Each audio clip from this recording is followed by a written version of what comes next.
জুমার নামাজের মধ্যে ছিলাম। 4 রাকাত কাবলাল জুমা সুন্নত নামাজ পড়ার সময় শেষ রাকাতে আসার সাথে সাথেই ফায়ার সাইরেন বেজে ওঠে। শান্তিনগর মোড়ে অগ্নিকাণ্ডের সংবাদ আসে। 31 সিদ্ধেশ্বরী আউটার সার্কুলার রোড। অল্প সময়ের মধ্যে আগুনের উদ্দেশ্যে গমন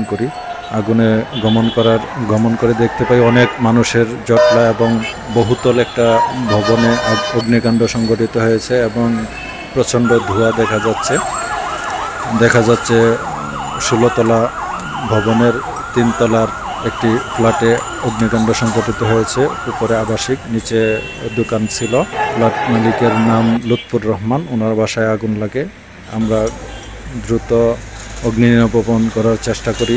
কিছু লোক ভবনের সামনে দিয়ে ল্যাডারের মাধ্যমে গ্রিল ভেঙে পানি দেওয়ার চেষ্টা করে।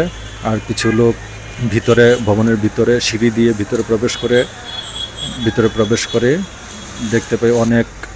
দেখতে পাই অনেক ধোঁয়া, প্রচণ্ড ধোঁয়ায় প্রবেশ করা যাচ্ছিল না। দরজা সমূহ বন্ধ ছিল। দরজা লক কাটার দিয়ে ভেঙে ডোর ওপেনার দিয়ে খুলে বিভিন্ন প্রতিবন্ধকতা পার হয়ে আগুনের ভিতরে প্রবেশ করি এবং অতি অল্প সময়ে অগ্নি নির্বাপন করতে পারি। অগ্নি নির্বাপনে প্রচণ্ড ধোঁয়ার কারণে সমস্যা হচ্ছিল।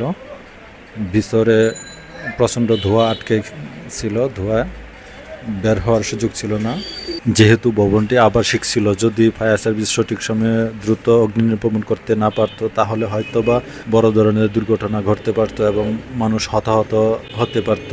ফায়ার সার্ভিসের সঠিক পদক্ষেপের কারণে দ্রুত সময়ে অগ্নি নির্বাপন করা সম্ভব হয়েছে এবং কোনো হতাহত হয়নি। প্রবেশ করে দেখি যে এটা বসত রুম। তো এখানে স্থানীয় যারা আছেন তারা বলতেছেন যে এসি থেকে আগুনের সূত্রপাতটা। তারপর আমরা আরও একটু যাচাই বাছাই করে আপনাদেরকে বলতে পারবো, কারণ আমাদেরকে একটু সময় দিতে হবে যে আসলে আগুনের সূত্রপাতটা কোথা থেকে। হুট করে আমরা আসলে এখন বলতে পারতেছি আগুনটা কত হাইট ছিল, কয়টা শুরু হলো, কয়টা নিভালে? না, আমরা এসে আগুনটা টোটাল নির্বাপন আমরা নিয়ন্ত্রণে নিয়ে আসছি। আমরা আপনার প্রায় 20 মিনিট আমরা আগুনটা নিয়ন্ত্রণে নিয়ে আসছি। 28 মিনিট লাগছে আমাদের সম্পূর্ণ নির্বাপন করতে। খুব একটা ক্রিটিক্যাল জায়গা ছিল, দরজাগুলো তালা মারা ছিল, গেটগুলো তালা মারা ছিল, যার কারণে আমাদের ওইগুলা খুলতে একটু বেগ পেতে হয়েছে।